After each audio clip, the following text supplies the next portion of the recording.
Copy नहीं पढ़ता है तुम लोग। साइटोप्लाज्म जो टॉपिक था उसमें दो ही चीज दिखवाए थे ना।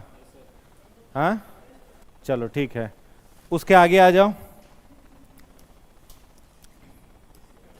हाँ राइबोसोम लिख लो, राइबोसोम हेडिंग बना लो। Ribosomes, ribosomes. सेल में सबसे पहले हम लोग पढ़े थे किसके बारे में, सेल वाल के बारे में, ठीक है। तो सेल वाल कितने जीवों में पाया जाता है, तो 3 जीवों में, प्लांट में, बैक्टीरिया में और फंजाई में, इन्हीं 3 में ना, प्लांट, बैक्टीरिया, फंजाई। प्लांट का सेल वाल किसका बना होता है, सेलुलोज का। बैक्टीरिया का सेल वाल पेप्टिडोग्लाइकेन, बैक्टीरिया का पेप्टिडोग्लाइकेन, फंजाई का काइटिन। और यह तीनों क्या होता है, पॉलीसेकेराइड कार्बोहाइड्रेट। क्या होता है, पॉलीसेकेराइड कार्बोहाइड्रेट होता है, ठीक है। इसके बाद पढ़े थे क्या, सेल वाल के बाद सेल मेम्ब्रेन। सेल मेम्ब्रेन किस चीज का बना रहता है, लिपिड और प्रोटीन, लिपिड प्रोटीन या फिर फॉस्फोलिपिड या लाइपोप्रोटीन, ठीक है। फॉस्फोलिपिड का या फिर लाइपोप्रोटीन का बना रहता है। लिविंग होता है कि डेड होता है, लिविंग होता है। सेल मेम्ब्रेन कैसा होता है, लिविंग होता है। सेलेक्टिव परमिएबल होता है कि नहीं होता है, हाँ होता है। सेल का कौन सा भाग सैंडविच मॉडल का होता है, सेल मेम्ब्रेन कैसा होता है, सैंडविच मॉडल का होता है। तो सेल मेम्ब्रेन का सैंडविच मॉडल किसने दिया था, सिंगर और निकोलसन, सिंगर और निकोलसन ने दिया था। चलिए बहुत बढ़िया। उसके बाद है सेल मेम्ब्रेन के बाद साइटोप्लाज्म। तो साइटोप्लाज्म कहां पर पाया जाता है, सेल मेम्ब्रेन और न्यूक्लियस के बीच में, ठीक है। कैसा होता है, तो जेली लाइक विस्कस फ्लूइड।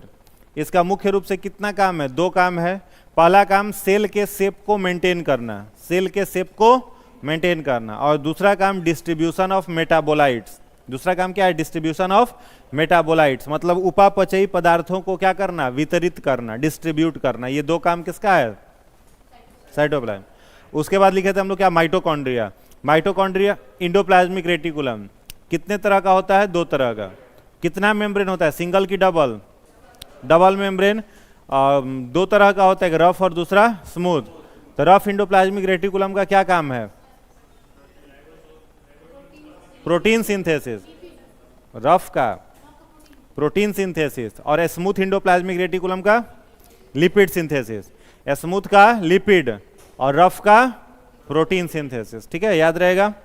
और उसके बाद क्या था, माइटोकॉन्ड्रिया। तो माइटोकॉन्ड्रिया का खोज किसने किया था, ऑल्टमैन ने किया था। किस शेप का होता है, rod shape.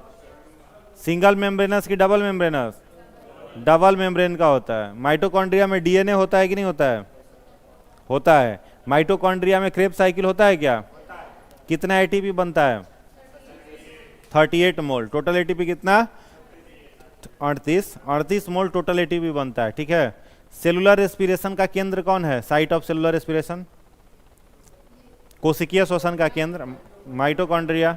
Power house of the cell mitochondria, ठीक है। चलिए उसके आगे लिखेंगे राइबोजोम्स। राइबोजोम्स में लिखिएगा, इट वाज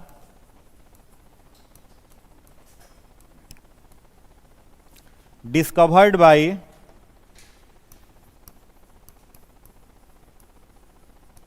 पैलेडे। इसकी खोज पैलेडे ने की थी,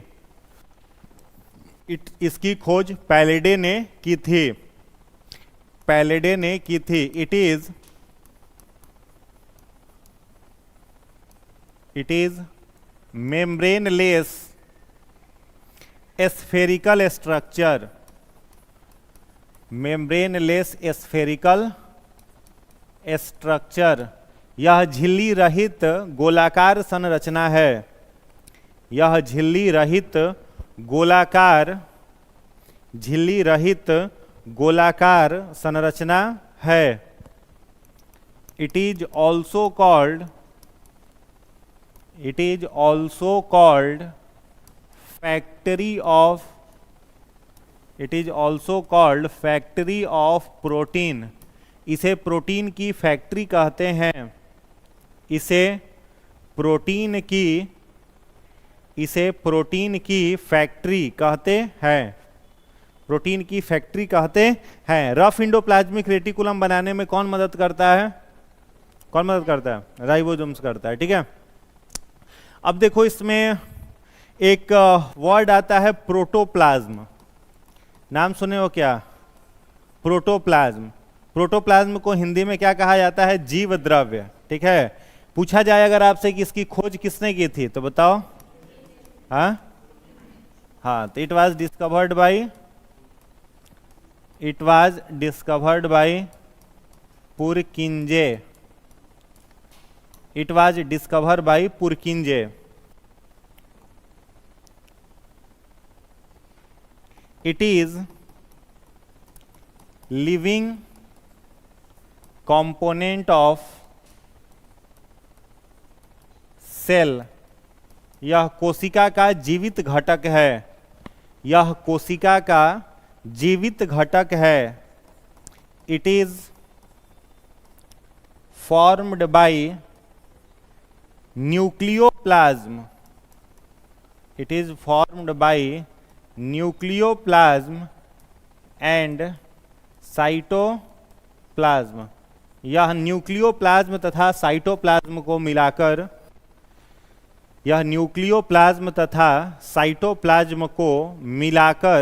तैयार होता है।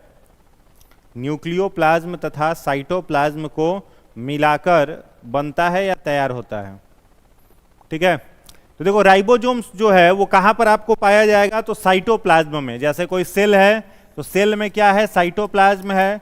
सेंटर पर न्यूक्लियस है, तो जो साइटोप्लाज्म होता है इसी के अंदर स्फेरिकल स्ट्रक्चर ढेर सारे होते हैं। और एक बात और विशेष रूप से याद रखना है कि सेल के अंदर मेम्ब्रेनलेस स्ट्रक्चर केवल और केवल कौन है? राइबोसोम्स है, ठीक है। राइबोसोम को छोड़ करके बाद बाकी सब मेम्ब्रेन वाले स्ट्रक्चर है। कोई डबल मेम्ब्रेन है, कोई सिंगल मेम्ब्रेन है। और राइबोसोम इकलौता ऐसा सेल ऑर्गेनल है जो कैसा होता है? मेम्ब्रेनलेस, झिल्ली रहित, कोई इसमें से आवरण नहीं होता। और कैसा होता है? स्फेरिकल। कैसा होता है? स्फेरिकल शेप्ड का यह होता है। इसे क्या कहा जाता है? प्रोटीन की फैक्ट्री कहा जाता है। प्रोटोप्लाज्म में देखिएगा क्वेश्चन कई बार एग्जाम में आया है कि प्रोटोप्लाज्म को कोशिका का जीवित भाग किस व्यक्ति ने कहा था? पुरकिंजे ने, ठीक है। प्रोटोप्लाज्म जो है वो कोशिका का जीवित भाग है, ये बात किसने कहा था? पुरकिंजे ने कहा था, ठीक है। किन चीजों, इसको एक और टर्म हम लोग देते हैं प्रोटोप्लाज्म को, इसे सोल ऑफ सेल भी कहा जाता है, ठीक है। सोल ऑफ सेल का मतलब कोशिका का आत्मा कौन होता है? प्रोटोप्लाज्म होता है। जब तक किसी सेल में प्रोटोप्लाज्म नहीं रहेगा तब तक वो सेल कैसा होता है? मृत रहता है। सेल के अंदर प्रोटोप्लाज्म बनेगा तभी उसमें लाइफ आएगा। क्लियर है? वायरस के सेल में प्रोटोप्लाज्म नहीं होता, इसीलिए वायरस कैसा होता है? डेड होता है। वायरस डेड क्यों होता है? क्योंकि उसमें क्या नहीं होता है? प्रोटोप्लाज्म नहीं होता है। और प्रोटोप्लाज्म क्यों नहीं बन पाता? क्योंकि वायरस के सेल में क्या एब्सेंट रहता है? साइटोप्लाज्म। क्या एब्सेंट रहता है? साइटोप्लाज्म। जैसे नॉर्मली ऐसे समझो, और ये हो गया कोई एक सेल, लिविंग सेल हो गया। लिविंग सेल के अंदर यह इसका क्या हो गया? साइटोप्लाज्म हो गया। यहाँ सेंटर पर क्या हो गया? न्यूक्लियस। और न्यूक्लियस के भीतर जाओगे तो यहाँ पर एक जेली लाइक फ्लूइड है न्यूक्लियस के अंदर में, और इसके अंदर में क्या है? न्यूक्लियोलस है। समझ में आ रहा है? तो ये वाला जो जेली लाइक विस्कस फ्लूइड है न्यूक्लियस के अंदर में, इसको क्या कहा जाता है? न्यूक्लियोप्लाज्म कहा जाता है। क्या कहेंगे इसको? न्यूक्लियोप्लाज्म कहेंगे। और यहां पर ये जो है इसे क्या कहेंगे? साइटोप्लाज्म। तो जब न्यूक्लियोप्लाज्म और साइटोप्लाज्म किसी सेल में दोनों होंगे तो इन दोनों से बनेगा क्या? प्रोटोप्लाज्म। इन दोनों को मिला करके प्रोटोप्लाज्म बनता है, जिसको पुरकिंजे ने कहा था कि यह कोशिका का जीवित भाग होता है, ठीक है। और इसी से कोशिका क्या होती है? जीवित होती है। अब वायरस के सेल में ये साइटोप्लाज्म जो है वो एब्सेंट है। वायरस के सेल में साइटोप्लाज्म नहीं होता है। जब साइटोप्लाज्म वायरस में नहीं है तो प्रोटोप्लाज्म नहीं बन पाएगा। और इन्वायरमेंट में कैसा होता है? मृत होता है। और जैसे ही किसी के शरीर में घुस गया, पौधा में घुस गया, किसी जंतु में घुस गया, कोई भी होस्ट बॉडी में वायरस अगर प्रवेश करता है तो उसके सेल से क्या प्राप्त कर लेता है? साइटोप्लाज्म। और उसके पास न्यूक्लियोप्लाज्म है ही, क्या बना लेता है? प्रोटोप्लाज्म, ठीक है। तो होस्ट बॉडी में वायरस आने के बाद जीवित हो जाता है। इसका मुख्य कारण क्या है? वो उस सेल से साइटोप्लाज्म को प्राप्त करके प्रोटोप्लाज्म का निर्माण कर लेता है। इसलिए इस प्रोटोप्लाज्म को हम लोग क्या कहते हैं? लिविंग कंपोनेंट ऑफ सेल और सोल ऑफ सेल, कोशिका की आत्मा कहते हैं। क्लियर है? कोई दिक्कत? चलिए इसके बाद लिखिएगा। इसके बाद लिखेंगे लाइसोसोम।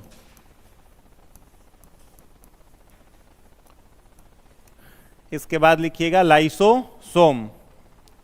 लाइसोसोम, देखो लाइसोसोम क्या है, इसमें लिखिएगा it is single membranes, it is single membranes spherical structure present in cytoplasm. यह एकल झिल्ली युक्त गोलाकार संरचना है, यह एकल झिल्ली युक्त गोलाकार संरचना है जो कोशिका द्रव्य में, जो कोशिका द्रव्य में पाई जाती है, जो कोशिका द्रव्य में पाई जाती है। कहाँ पाया जाएगा? कोशिका द्रव्य में, साइटोप्लाज्म में पाया जाएगा। अगला पॉइंट लिखिएगा, it was discovered bye D डवे। इसकी खोज डी डवे ने की थी, इसकी खोज डी डवे ने की थी। अगला पॉइंट लिखिएगा, इट इज ऑल्सो कॉल्ड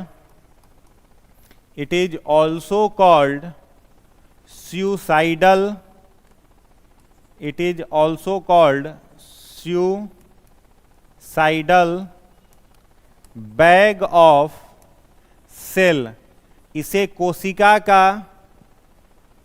कोशिका का आत्मघाती थैली, कोशिका का आत्मघाती थैली कहा जाता है, आत्मघाती थैली कहा जाता है, कोशिका का आत्मघाती थैली कहा जाता है। It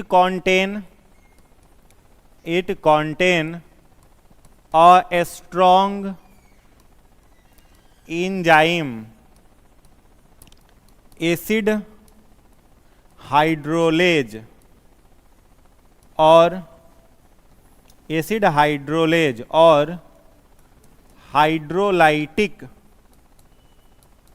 hydrolytic enzyme. इसमें एक प्रबल एंजाइम, इसमें एक प्रबल एंजाइम एसिड हाइड्रोलेज, प्रबल एंजाइम एसिड हाइड्रोलेज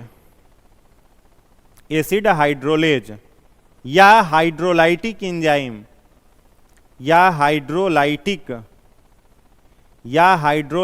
एंजाइम होता है, हाइड्रोलाइटिक एंजाइम होता है। हो गया। अब देखो लाइसोसोम और राइबोसोम देखने में दोनों कैसे दिखाई देते हैं? स्फेरिकल, ठीक है, दोनों राउंड शेप स्ट्रक्चर है, दोनों में अंतर क्यों हो जाता है? ये कैसा होता है? Single membranes. ये जो होता है लाइसोसोम, यह कैसा होता है? Single membranes. और राइबोसोम कैसा है? मेम्ब्रेनलेस, ठीक है। तो बस यही अंतर है, बाद बाकी दोनों का शेप स्फेरिकल ही है। क्लियर है? उसका खोज पैलेडे ने किया था, इसको सबसे पहले किसने देखा था? डी डवे। किसने देखा था? डी डवे ने देखा था, ठीक है। दुबे नहीं कहते हैं, डवे पढ़ते हैं, डी डवे, ठीक है। आगे लिखा हुआ है इसे कोशिका का आत्मघाती थैली कहते हैं, सुसाइडल बैग कहा जाता है। जैसे मान लो यह कोई सेल है, सेल में साइटोप्लाज्म है, न्यूक्लियस है, तो जो साइटोप्लाज्म वाला भाग है इसमें, इसी में स्फेरिकल स्ट्रक्चर ढेर सारे इस तरीके के हैं, और बाहर से सबके बाहर में एक सिंगल मेम्ब्रेन भी पतला सा है, ठीक है। सभी के बाहर में एक सिंगल मेम्ब्रेन भी होता है, यहाँ पर एक सिंगल मेम्ब्रेन से सब बाउंडेड है, ठीक है। अब इसके भीतर में क्या होगा? तो इसके भीतर में एक स्ट्रॉन्ग एंजाइम पाया जाएगा। ये सब जितने हैं इन सभी के भीतर में एक स्ट्रॉन्ग एंजाइम है। बेसिकली एंजाइम्स जितने सारे होते हैं सभी क्या होते हैं? All enzymes are protein, all enzymes are protein, but all protein are not enzyme. तो इसके भीतर में क्या भरा हुआ है? एंजाइम भरा हुआ है। इस एंजाइम का क्या नाम है? Acid hydrolase. क्या नाम है? Acid hydrolase. लास्ट में ASE लगा हुआ है तो देख के समझ जाओगे कि वो एंजाइम है। सब एंजाइम में लगभग ASE लगा रहता है, जैसे न्यूक्लिएज हो गया, एमाइलेज हो गया, लाइपेज हो गया, समझ में आ रहा है। तो ASE मिलेगा तो एंजाइम है, और एंजाइम किसके द्वारा बना हुआ रहता है, प्रोटीन के द्वारा। इसी कारण से एंजाइम्स को बायो कैटलिस्ट कहा जाता है। एंजाइम्स को क्या कहते हैं, बायो कैटलिस्ट, यानी जैव उत्प्रेरक किसे कहा जाता है, एंजाइम को कहा जाता है। रेट ऑफ रिएक्शन को बढ़ा देता है और घटा देता है। तो ये हो गया आपका एसिड हाइड्रोलेज, इसके भीतर क्या है, भरा हुआ है। अब कोशिका के ऊपर अगर मैकेनिकल प्रेशर अधिक पड़ता है, ज्यादा मैकेनिकल प्रेशर पड़ता है, तो ये लाइसोजोम्स जो हैं वो बस्ट कर जाते हैं, फट जाते हैं। और जब लाइसोजोम फटते हैं तो इसके अंदर में जो भी एसिड हाइड्रोलेज भरा हुआ है वो सब कहाँ बिखर गया, साइटोप्लाज्म में। तो साइटोप्लाज्म के भीतर जितने सारे कंपोनेंट रहेंगे सभी क्या हो जाएंगे, समाप्त हो जाएंगे, सारे कंपोनेंट मर जाएंगे, क्योंकि एक स्ट्रॉन्ग बेस होता है ये, ठीक है। इसीलिए इसको क्या कहा जाता है, कोशिका की आत्मघाती थैली, क्योंकि कोशिका के अंदर लाइसोजोम फटने के बाद ये पूरी कोशिका के सारे ऑर्गेनल्स को खत्म कर देता है। क्लियर हो गया। तो क्यों कहा जाता है इसे आत्मघाती थैली, because it contain hydrolytic enzyme और एसिड हाइड्रोलेज। क्लियर ना। चलिए इसके बाद लिखिएगा प्लास्टिड। नेक्स्ट लिखेंगे प्लास्टिड।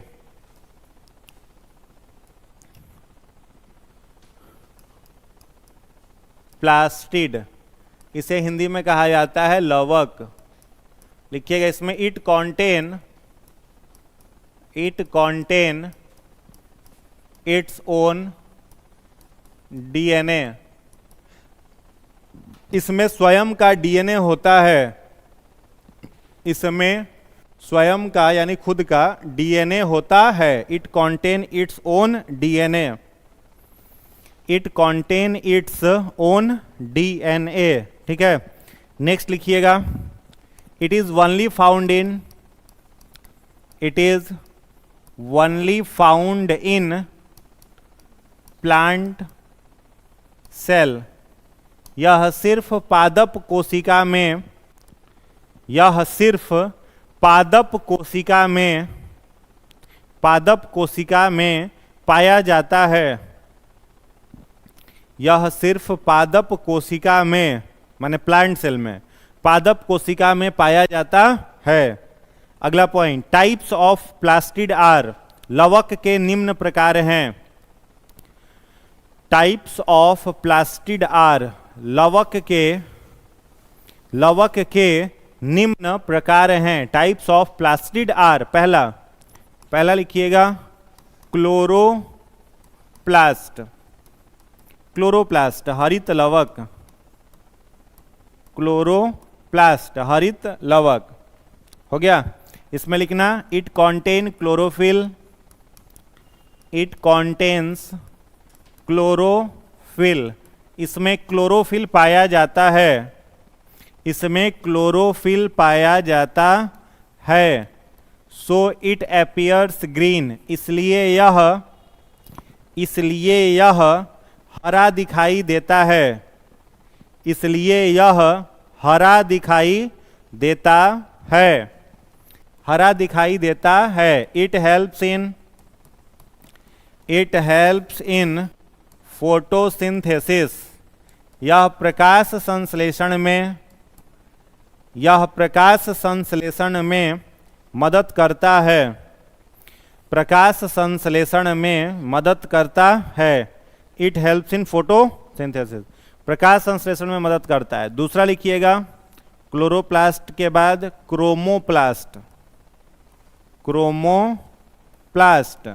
क्रोमोप्लास्ट को हिंदी में कहा जाता है वर्णी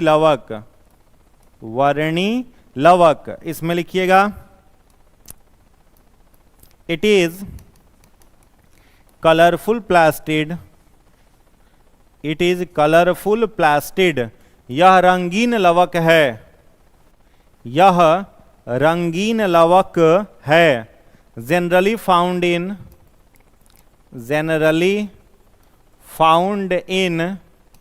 red orange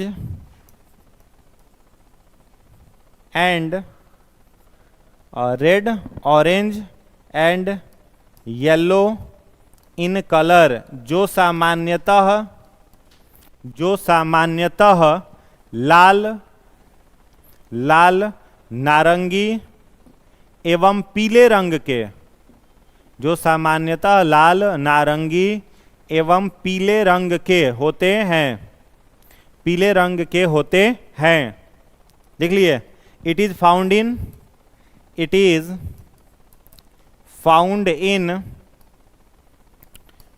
in flowers and fruits.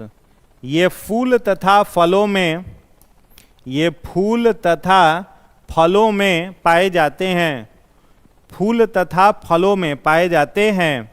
और तीसरा लिखिएगा ल्यूकोप्लास्ट, ल्यूकोप्लास्ट, इसे हिंदी में कहा जाता है अवर्णी लवक, अवर्णी लवक, ल्यूकोप्लास्ट, ल्यूकोप्लास्ट, अवर्णी लवक।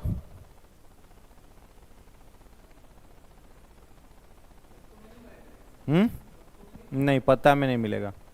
इसमें लिखिएगा ल्यूकोप्लास्ट में, it is colourless plastid, it is colourless plastid. ये रंगहीन लवक हैं, ये रंगहीन लवक हैं, ये रंगहीन लवक हैं।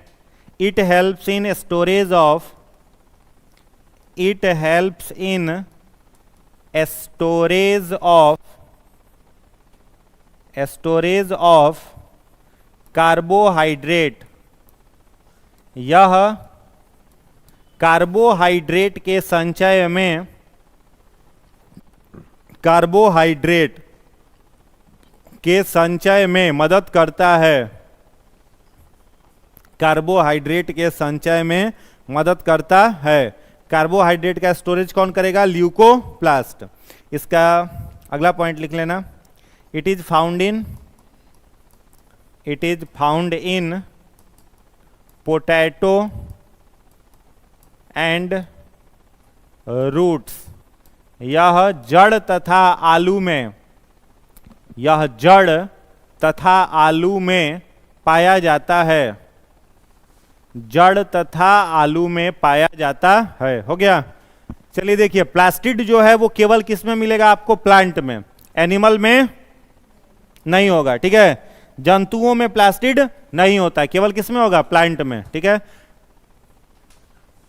पूछा जाए कि डीएनए एक सेल में कहां कहां पाया जाता है, तो 3 जगह पर कल हमने बताया था। कहां? माइटोकॉन्ड्रिया, दूसरा कहां? न्यूक्लियोलस, और तीसरा कहां? प्लास्टिड। प्लांट में अगर पूछे डीएनए कहां? Mitochondria, nucleolus, plastid. पूछा जाए जंतु में डीएनए कहां, तो न्यूक्लियोलस और माइटोकॉन्ड्रिया। प्लास्टिड तो है ही नहीं अपने पास। ठीक है, तो plastid contain its own DNA, इसमें खुद का डीएनए होता है। आगे लिखा हुआ it is only found in plant cell, केवल पौधों में मिलेगा। पहला टाइप का प्लास्टिड है क्लोरोप्लास्ट, जिसे हरित लवक भी कहा जाता है। ठीक है, इसी के भीतर क्या पाया जाता है? क्लोरोफिल। पेड़ पौधे सूर्य के प्रकाश को अवशोषित कर पाते हैं due to presence of chlorophyll. और क्लोरोफिल में कौन सा एलिमेंट पाया जाता है? मैग्नीशियम। क्लोरोफिल में कौन सा एलिमेंट? मैग्नीशियम। और इसी मैग्नीशियम के कारण सनलाइट एब्जॉर्ब होता है प्लांट के द्वारा। अगर क्लोरोफिल से मैग्नीशियम हटा दो, सनलाइट एब्जॉर्ब नहीं करेगा। समझ गए? तो इसमें क्लोरोफिल पाया जाता है, इसलिए ये कैसा दिखाई देता है? हरा दिखाई देता है। और ये क्लोरोप्लास्ट कहां पर है? तो प्लांट के लिप्स में। कहां पर है? लिप्स में, पत्तों में पाया जाएगा। ठीक है, और कुछ पौधे जिसमें पत्ता है ही नहीं, जैसे मान लो डेजर्ट प्लांट, तो डेजर्ट प्लांट में लीफ की जगह क्या होता है? स्पाइंस। क्या होता है? स्पाइंस है। तो उनके स्पाइंस में मिलेगा, कांटों में मिलेगा क्लोरोप्लास्ट। समझ में आ रहा है? अब ऐसा थोड़ा कि पत्ता नहीं है तो डेजर्ट प्लांट फोटोसिंथेसिस नहीं करेगा, वो भी करेगा। किसकी सहायता से करेगा? कांटों की सहायता से करेगा, स्पाइन से करेगा। तो वहां पर स्पाइंस के थ्रू फोटोसिंथेसिस होता है, तो क्लोरोप्लास्ट उनमें, उनके स्पाइंस में होगा। उनके तना में भी क्लोरोप्लास्ट होता है। जो जेरोफाइटिक प्लांट होते हैं ना, मरुस्थलीय पौधे, उनके तना में भी क्लोरोप्लास्ट होता है। क्लियर? चलिए उसके बाद देख लो, क्रोमोप्लास्ट है। तो क्रोमोप्लास्ट को हिंदी में क्या कहा जाता है? वर्णी। क्या लिखा हुआ है? वर्णी। तो वर्ण का मतलब, ये तो हरित माने हरा रंग, वर्णी मतलब रंगीन। ठीक है, जहां भी प्लांट में अगर कलर आपको दिखाई दे रहा है, तो किस कारण से कलर दिखाई दे रहा है? क्रोमोप्लास्ट के कारण से। ठीक है, सामान्य रूप में ये 3 रंगों में होते हैं, लाल, ऑरेंज और येलो। ठीक है, रेड, ऑरेंज और येलो, ये 3 रंग में होते हैं। कहां कहां पाए जाते हैं? फूल में और फलों में। एग्जाम में आया हुआ क्वेश्चन है, क्वेश्चन ये था कि बताइए लाइकोपीन निम्नलिखित में से क्या है। प्रश्न एग्जाम में पूछा था, बताओ लाइकोपीन निम्नलिखित में से क्या है। Option A chloroplast, option B chromoplast, option C leucoplast. बताओ लाइकोपीन क्या है, क्रोमोप्लास्ट। लाइकोपीन के कारण क्या होता है, ये आगे हम लोग लिखाएंगे। टमाटर का लाल रंग किसके कारण होता है, लाइकोपीन के कारण से होता है। ठीक है, टमाटर का जो लाल रंग होता है लाइकोपीन के कारण से होता है। तो लाइकोपीन क्या हो जाएगा, chromoplast.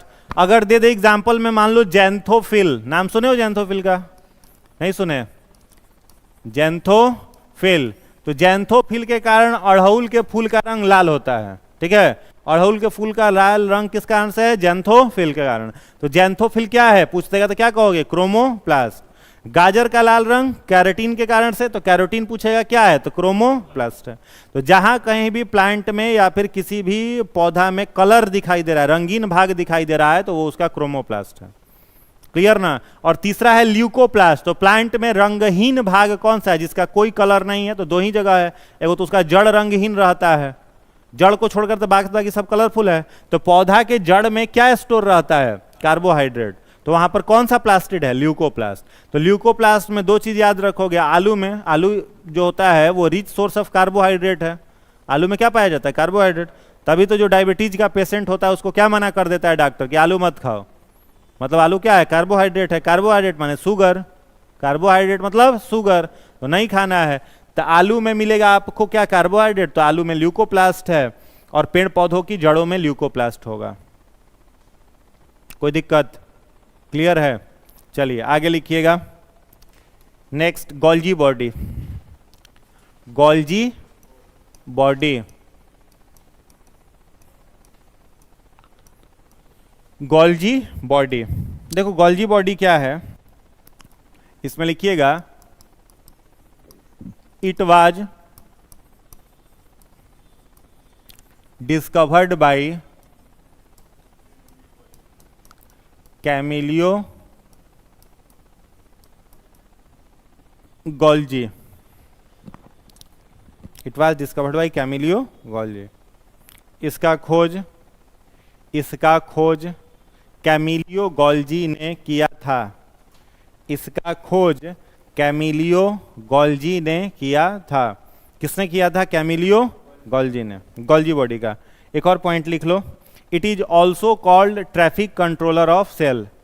It is also called traffic controller of cell.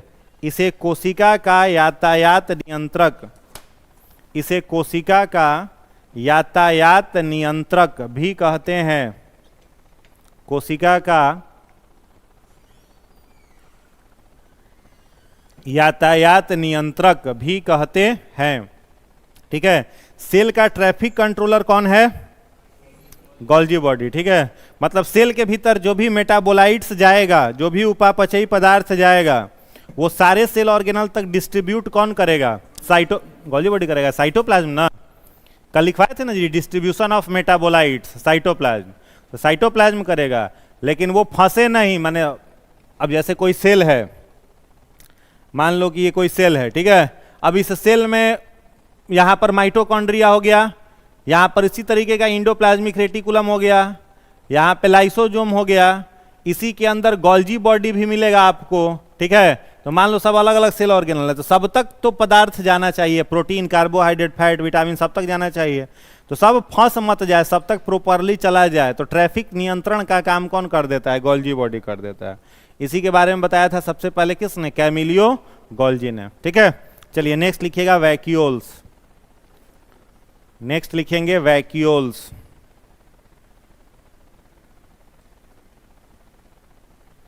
VACUOLES, vacuoles. Vacuoles को हिंदी में कहते हैं रसधानी। रसधानी, वैक्यूल्स, रसधानी। हो गया, इसमें लिखिएगा, यह पौधों में बड़े आकार के तथा जंतुओं में, यह पौधों में बड़े आकार के तथा जंतुओं में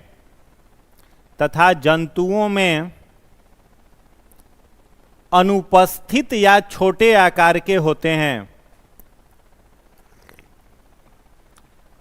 यह पौधों में बड़े आकार के तथा जंतुओं में अनुपस्थित या छोटे आकार के होते हैं। अनुपस्थित या छोटे आकार के होते हैं। इसके बाद लिखिएगा it helps in osmoregulation. It helps in osmoregulation. हाँ, लिख लीजिए it is present in plant in large size then animals. ठीक है, अगला पॉइंट लिख लीजिएगा, क्या बोले थे? नहीं, दूसरा पॉइंट क्या बोले थे? हाँ, it helps in osmo regulation. यह तापमान नियंत्रण का कार्य तापमान नियंत्रण का कार्य करता है। तापमान नियंत्रण का कार्य करता है। ठीक है, पौधा में देखो, अब हम लोगों में टेम्परेचर कंट्रोल करना है शरीर का, तो शरीर का तापमान हम लोग का कितना रहना चाहिए? 37 डिग्री सेल्सियस में, और फॉरेनहाइट में 98.6 डिग्री फॉरेनहाइट। तो ये टेम्परेचर हम लोग का कौन कंट्रोल करता है? हाइपोथैलेमस ग्लैंड कंट्रोल कर देता है। अब हाइपोथैलेमस कैसे कंट्रोल करता है? जैसे गर्मी में बाहर का टेम्परेचर अधिक है, शरीर का टेम्परेचर कम है, तो मेंटेन करने के लिए हम लोग का शरीर क्या करता है? पसीना निकालता है। तो पसीना निकालने के लिए हम लोग के स्किन में कौन सा ग्लैंड है? स्वेट ग्लैंड है ना? तो स्वेट ग्लैंड के थ्रू पसीना निकल गया, तो सेल में स्पेशल वैक्यूल्स का जरूरत है हम लोगों को।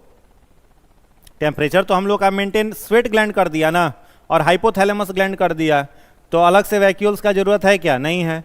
जबकि प्लांट बॉडी के टेम्परेचर को मेंटेन करने का, अब नॉर्मली समझो ना, प्लांट अगर फोटोसिंथेसिस कर रहा है तो फोटोसिंथेसिस में 6 CO2 12 H2O sunlight and chlorophyll C6H12O6 C6H12O6 plus 6 O2 plus 6 H2O।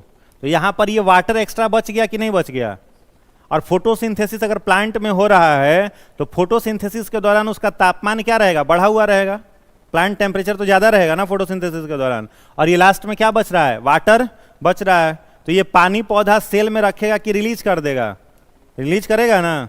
नहीं रिलीज करेगा तो उसका टेम्परेचर कम होगा? नहीं होगा। तो रिलीज किसके द्वारा करेगा? स्टोमाटा के पोर्स के द्वारा, और स्टोमाटा कहां पर है? वैक्यूल्स में है।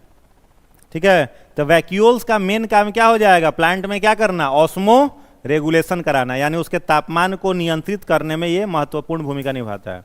ओके, चलो अब क्या है? न्यूक्लियस है ना, तो अगला हेडिंग बना लो न्यूक्लियस। नेक्स्ट हेडिंग बना लीजिए न्यूक्लियस, केंद्रक। न्यूक्लियस केंद्रक, nucleus.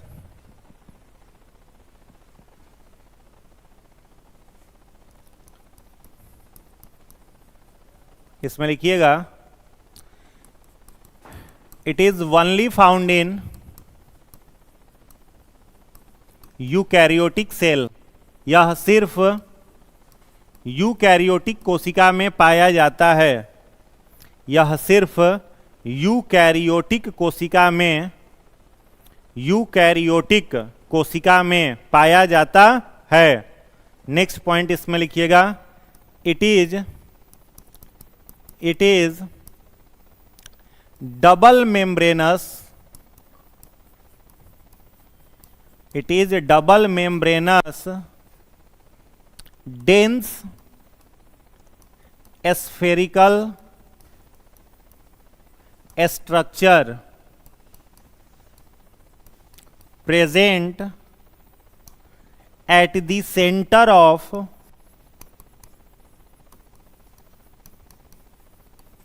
plant cell and beside the center, beside from center in animal cell। Hindi वाले लोग लिखेंगे यह दोहरी झिल्ली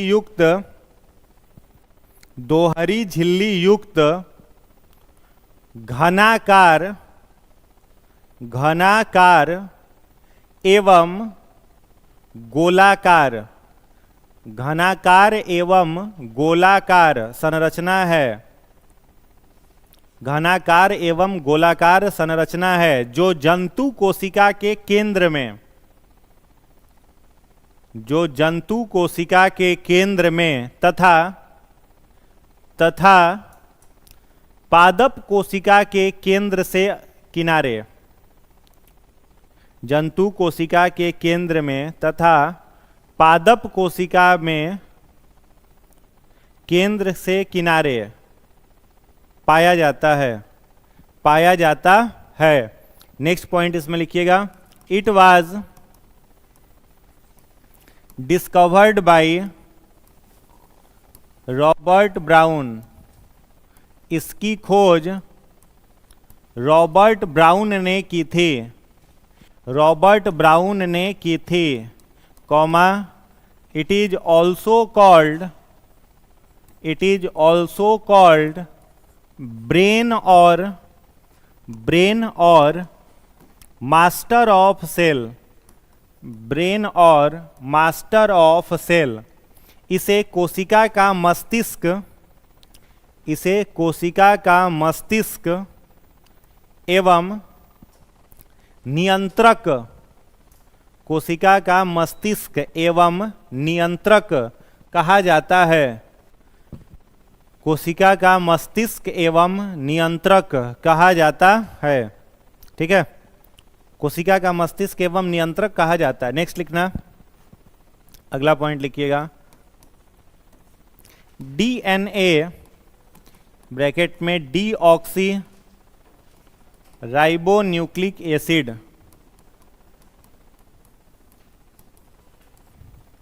present in nucleolus, DNA nucleolus में, डीएनए न्यूक्लियोलस में पाया जाता है। डीएनए के बाद फुल फॉर्म लिख लेना उसका, ताकि याद रहे, याद होगा तो छोड़ देना। डीएनए न्यूक्लियोलस में पाया जाता है।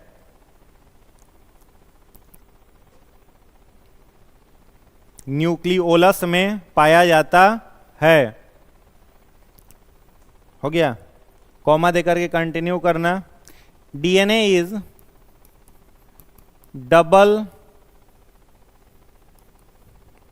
Double helical structure, double helical structure. DNA एक द्विकुंडलित संरचना है, डीएनए एक द्विकुंडलित संरचना है। डबल हेलिकल स्ट्रक्चर, डीएनए एक द्विकुंडलित संरचना है, द्विकुंडलित संरचना है। अगला पॉइंट लिखिएगा, the double helical model of DNA was given by Wilkinson, Watson and Crick, Wilkinson, Watson and Crick. DNA की द्विकुंडलित संरचना, डीएनए की द्विकुंडलित संरचना विल्किंसन, वाटसन तथा क्रिक द्वारा, विल्किंसन, वाटसन तथा क्रिक द्वारा दी गई थी, विल्किंसन, वाटसन तथा क्रिक द्वारा दी गई थी। अगला पॉइंट लिखिएगा, DNA is genetic material of animals, DNA जंतुओं का अनुवांशिक पदार्थ है, डीएनए जंतुओं का अनुवांशिक पदार्थ है, अनुवांशिक पदार्थ है। It is also called blueprint of life, इसे इसे ब्लूप्रिंट ऑफ लाइफ भी कहा जाता है। इसे ब्लूप्रिंट ऑफ लाइफ भी कहा जाता है। ब्लूप्रिंट ऑफ लाइफ भी कहा जाता है। अगला point, DNA is formed by histone protein और डीऑक्सी राइबोज सुगर। डीएनए का निर्माण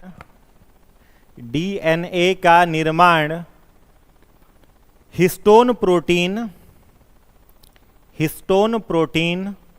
या डीऑक्सीराइबोज सुगर से होता है। Deoxyribose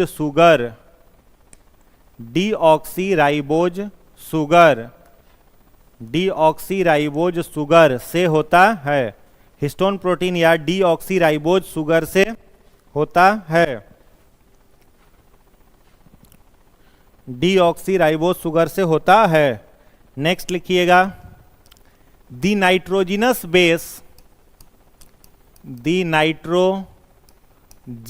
base of DNA are, पहला लिखना एडिनिन, दूसरा गुआनिन, तीसरा थाइमिन,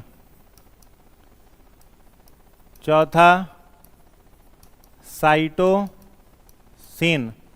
देखिएगा, डीएनए में 4 नाइट्रोजनी क्षार, डीएनए में 4 नाइट्रोजनी क्षार पाए जाते हैं।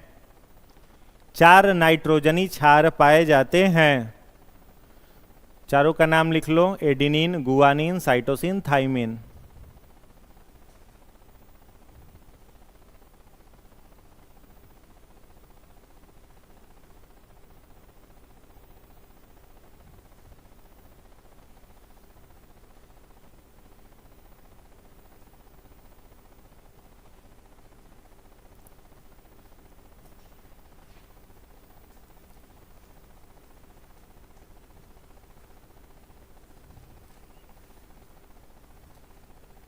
हो गया? चलिए, इसके बाद 2-3 पॉइंट और है, लिख लो। इसके बाद लिखना आरएनए ब्रैकेट में ribonucleic acid found in या present in cytoplasm and nucleolus. Hindi वाले लोग लिख लेना आरएनए साइटोप्लाज्म तथा न्यूक्लियोलस में पाया जाता है। साइटोप्लाज्म तथा न्यूक्लियोलस में पाया जाता है। साइटोप्लाज्म तथा न्यूक्लियोलस में पाया जाता है। हो गया? अगला पॉइंट लिखिएगा, RNA is the genetic material of retrovirus. RNA retrovirus का अनुवांशिक पदार्थ है। आरएनए रेट्रोवायरस का अनुवांशिक पदार्थ है। रेट्रोवायरस का अनुवांशिक पदार्थ है। ठीक है?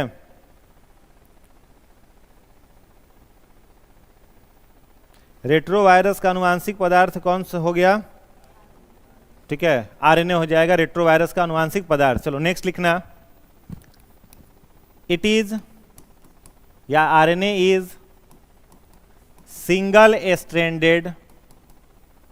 Single stranded structure formed by histone protein और राइबोज शुगर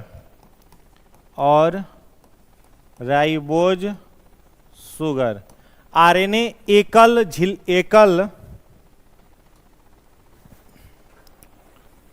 कुंडलित संरचना है, एकल कुंडलित संरचना है, ठीक है, जो हिस्टोन प्रोटीन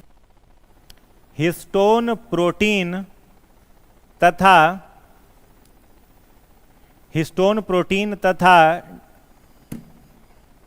राइबोज शर्करा द्वारा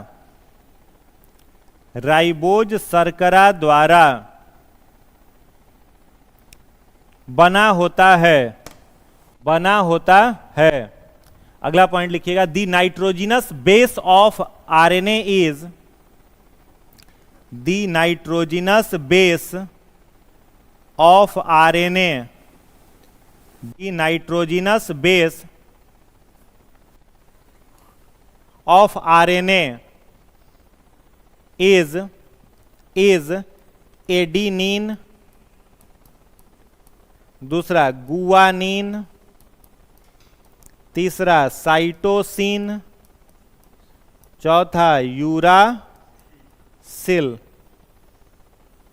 एडिनिन, गुआनिन, साइटोसिन और यूरासिल।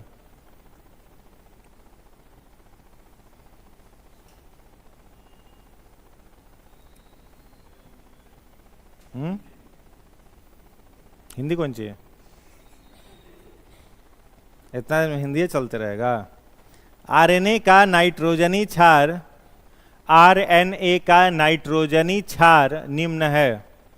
नाम लिख लो, आरएनए का नाइट्रोजनी क्षार निम्न है, एडिनिन, गुआनिन, साइटोसिन और यूरासिल। थाइमिन की जगह खाली यूरासिल आ गया है बस।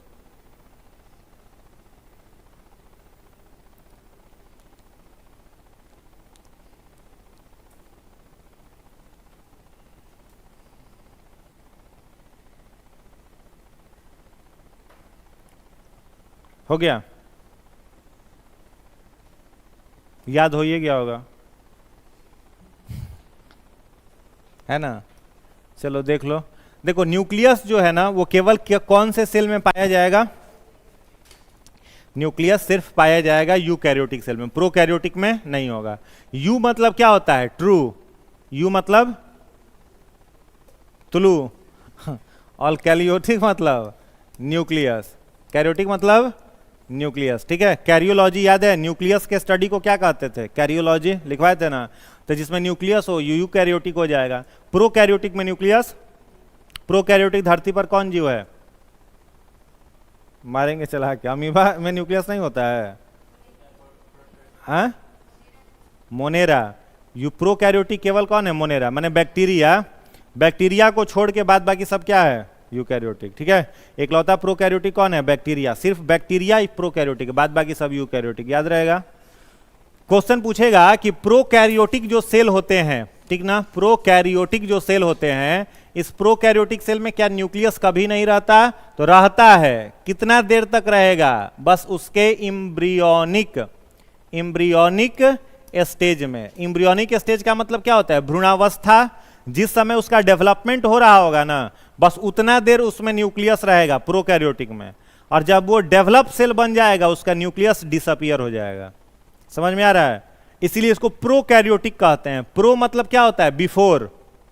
प्रो माने बिफोर, पहले, और कैरियोटिक मतलब न्यूक्लियस, माने न्यूक्लियस पूर्ण विकसित होने से पहले ही सेल विकसित हो जाता है, इसीलिए इसे प्रोकैरियोटिक सेल कहते हैं, ठीक ना। तो it is found in eukaryotic cell.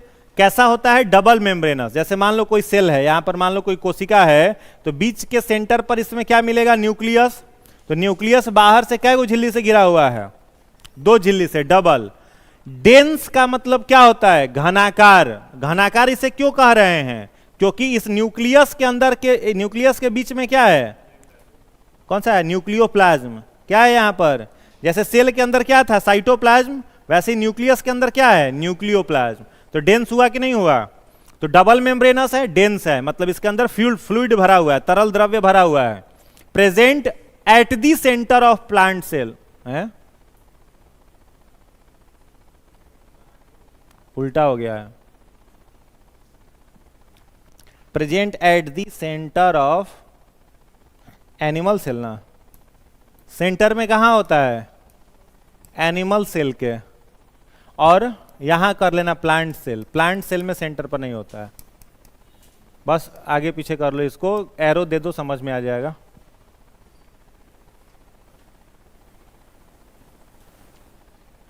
ठीक ना, नहीं समझ में आया जो लिखा हुआ है। जैसे मान लो ये आपका प्लांट सेल है, ठीक है, तो प्लांट सेल अगर इसे आप मानोगे ना, तो प्लांट सेल में सेंटर पर नहीं रहेगा, कहां रहेगा, साइड में, किनारे रहेगा।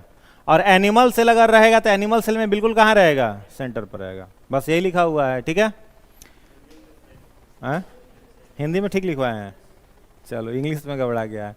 It was discovered by Robert brown, इसका खोज किस व्यक्ति ने किया था, रॉबर्ट ब्राउन, रॉबर्ट भूरी ने किया था।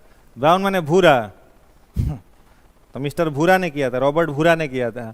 इसे क्या कहा जाता है, ब्रेन ऑफ सेल, कोशिका का मस्तिष्क, या फिर मास्टर ऑफ सेल, कोशिका का नियंत्रक, या फिर एक और नाम है control room of cell, control room of cell, इसी को कहा जाता है। अब डीएनए के अंदर क्या है, सॉरी न्यूक्लियस के अंदर में क्या है, डीएनए है ना।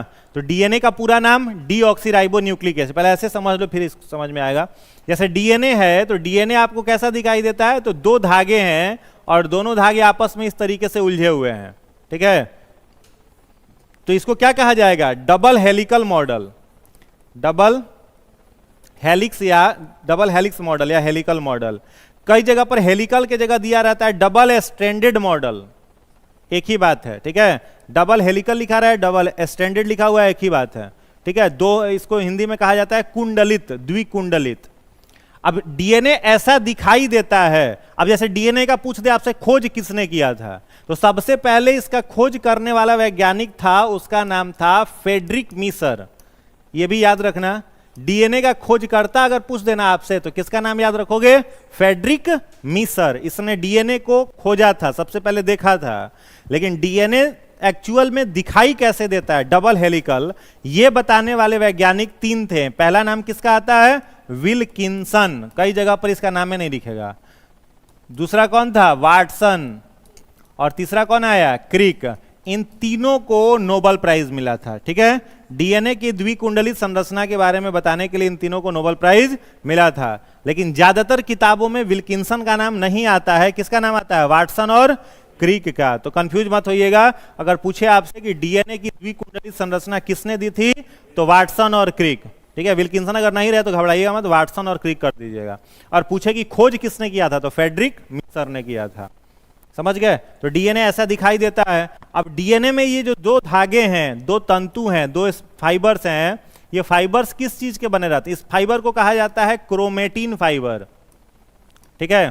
क्रोमेटिन तंतु हिंदी में कहते हैं। डीएनए किस तंतु का बना हुआ है? Chromatin fibre. और ये जो क्रोमेटिन फाइबर हैं, अगर पूछे कि क्रोमेटिन फाइबर किस प्रोटीन का बना हुआ है, तब क्या कहोगे? क्रोमेटिन फाइबर किस प्रोटीन का बना हुआ है? हिस्टोन प्रोटीन का। या फिर अगर पूछे कि इस क्रोमेटिन फाइबर में कौन सा शर्करा, कौन सा शुगर पाया जाता है, तब कहोगे डीऑक्सीराइबोज शुगर। क्या कहोगे? Deoxyribose sugar. समझ आया? नहीं आया? बोल नहीं रहा है सब्जी, माथा में धूप लग गया है, बोल क्या नहीं रहे हो? तो डीएनए का डबल स्टैंडर्ड मॉडल कौन सा फाइबर है इसमें? बोलो। Chromatin fibre. कौन सा फाइबर है?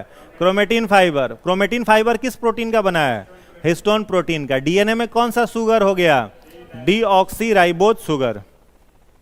इंग्लिश आता नहीं है, हिंदी बुझाता नहीं है। डीऑक्सीराइबोज शुगर, ठीक है। अब ये जो डीएनए है, इस डीएनए का जहां जहां से कट कर रहा है ना, बाइसेक्ट किया है ना, इसको इसका फंक्शनल यूनिट कहते हैं। ये डीएनए का फंक्शनल यूनिट ये हो गया, ये हो गया, ये हो गया, ये हो गया। इसको कहा जाता है डीएनए की क्रियात्मक इकाई, ठीक है। और इस क्रियात्मक इकाई का प्रॉपर क्या नाम है? जीन।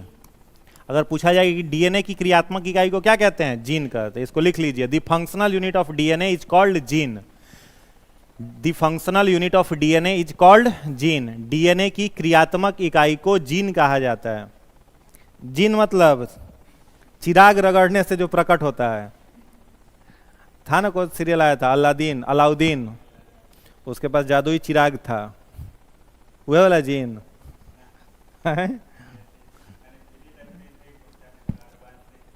परफेक्ट, अब हिंदी बुझा रहा है।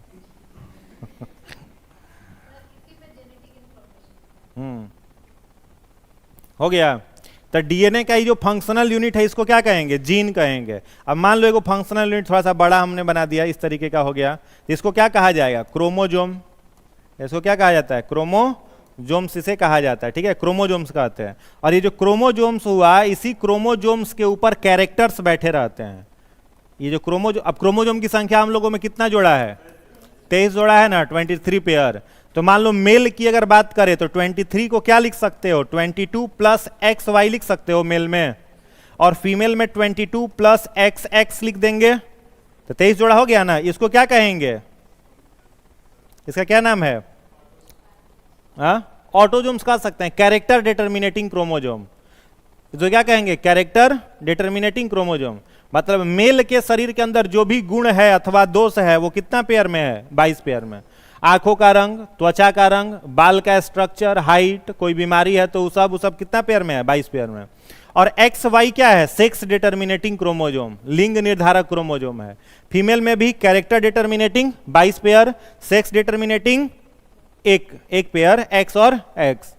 वाई है जी, मारेंगे एक्स एक्स है, एक्स और एक्स है, ठीक है। अब यही क्रोमोजोम है 23 पेयर मेल में है और 23 पेयर फीमेल में है। तो ये जो 22 पेयर आप देख रहे हो ना, तो ये किस रूप में क्रोमोजोम के ऊपर बैठा हुआ है? यही सब कैरेक्टर है, सब कैरेक्टर बैठा हुआ है। इन कैरेक्टर्स को बायोलॉजिकल टर्म में क्या कहा जाता है? एलील्स। क्या कहा जाता है? एलील्स कहा जाता है। कैरेक्टर को क्या कहते हैं? एलील्स।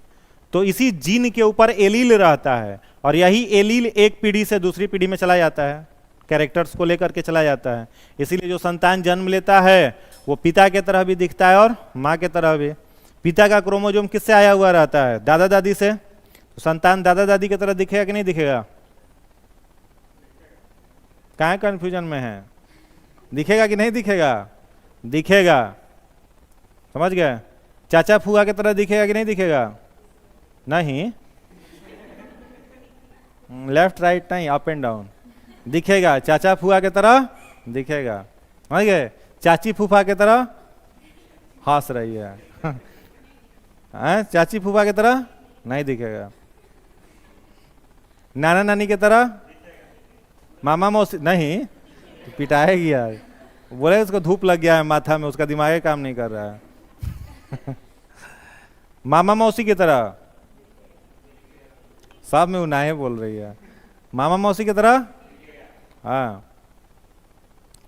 मौसा मामी की तरह है, नहीं दिखेगा। हाँ अब सही बोली है ये अभी तक। चलो ठीक है, तो ये डीएनए का कहानी था। डीएनए ऐसा होता है। अब डीएनए में नाइट्रोजिनस बेस पूछा जाए कि नाइट्रोजनी क्षार जो इन तंतुओं को पकड़ करके रखता है, तो शॉर्टकट में याद कर लो AGCT। क्या याद कर लोगे? AGCT, adenine, guanine, cytosine, thymine. DNA का नाइट्रोजिनस बेस AGCT। आरएनए जो होगा, आरएनए एगो धागा होगा, बस ये बन गया क्या? आरएनए। सब कुछ सेम है। पूछा जाए कि आरएनए में कौन सा फाइबर है, तो इस फाइबर का क्या नाम है? Chromatin fibre. इस फाइबर को क्या कहेंगे? जो डीएनए में कह रहे थे वही इसमें भी कहेंगे, क्रोमेटिन फाइबर। पूछा जाए क्रोमेटिन फाइबर किस चीज का बना हुआ है? कौन से प्रोटीन का? हिस्टोन प्रोटीन का। लेकिन शुगर इसमें बदल जाएगा। अगर शुगर का नाम पूछे तो क्या कहोगे? शुगर कौन सा है? Ribose sugar. शुगर चेंज हो जाएगा, शुगर में हो जाएगा राइबोज, और प्रोटीन वही रहेगा, हिस्टोन रहेगा। समझ गए? डीएनए हम लोगों का जेनेटिक मटेरियल है, इसीलिए इसे ब्लूप्रिंट ऑफ लाइफ कहा जाता है। ब्लूप्रिंट माने कार्बन कॉपी। अगर पता करना हो आज से 4-5 जनरेशन पहले हम लोगों के पूर्वज किस बिहेवियर के थे, तो किससे पता किया जा सकता है? डीएनए से। हम लोगों के डीएनए से पता चल सकता है ना जी। ठीक है, क्योंकि उनका इंफॉर्मेशन अभी भी हम लोगों के डीएनए में पाया जाएगा। अब किसी का बनाया जाता है, टिश्यू कल्चर पढ़े हो, सुने हो शब्द, इस साइंस डे क्लास में पढ़ाएंगे तो बता देंगे। वो भेड़ बनाया गया था, डॉली नाम की एक भेड़ बनाई गई थी, नाम सुने हो इसका? डॉली नाम की एक भेड़ बनाई गई थी, बहुत साल तक जीवित भी रही थी, 8 साल की 10 साल ही जीवित रही थी। ठीक है, ये भेड़ किस चीज से बनाई गई थी? टिश्यू कल्चर से बनाई गई थी। टिश्यू निकाला गया था भेड़ का, और उस टिश्यू को कंजर्व किया गया था कुछ दिन में, और उसको फेवरेबल कंडीशन दिया गया, और फेवरेबल कंडीशन में वो टिश्यू धीरे धीरे ग्रो होना शुरू हो गया, और उसी मेथड से बनाया गया था ये भेड़ डॉली। समझ में आ रहा है? तो डीएनए का इंफॉर्मेशन जो होता है ना, वो कई पीढ़ियों तक चलते रहता है। जेनेटिक्स पढ़ेंगे तो समझ में आएगा। तो ये हिस्टोन प्रोटीन का या राइबोज शुगर का, इसमें पूछा जाए आपसे कि नाइट्रोजिनस बेस क्या पाया जा रहा है, तो क्या कहोगे? AG, नाइट्रोजनस बेस क्या कहोगे? AGCU। Adenine, guanine, cytosine, uracil. Thymine की जगह क्या आ गया? यूरासिल आ गया। तो आरएनए में यूरासिल, डीएनए में थाइमिन। कोई दिक्कत इसमें नहीं ना? चलो, ये किसका जेनेटिक मटेरियल है? रेट्रोवायरस का।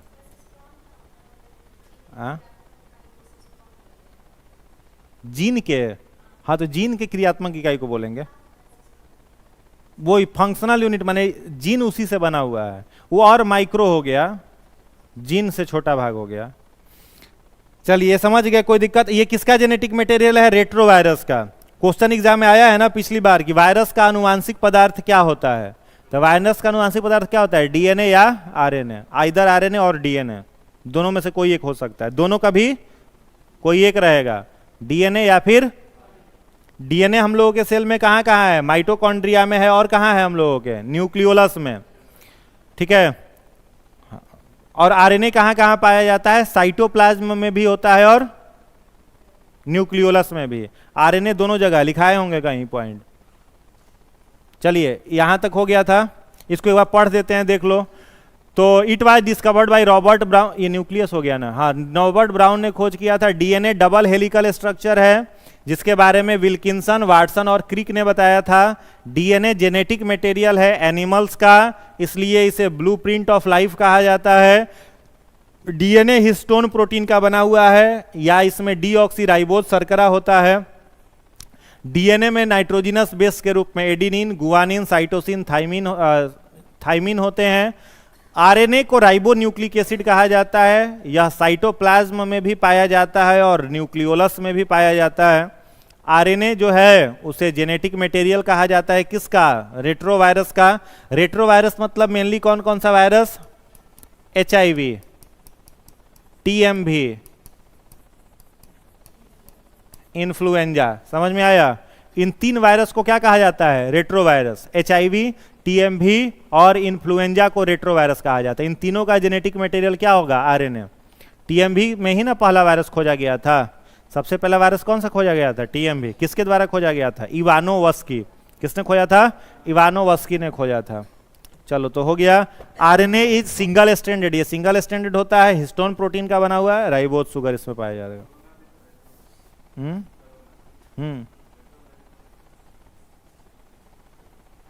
रेट्रोवायरस नहीं है कोविड, कोरोना। चलिए कोई डाउट है तो बताइए।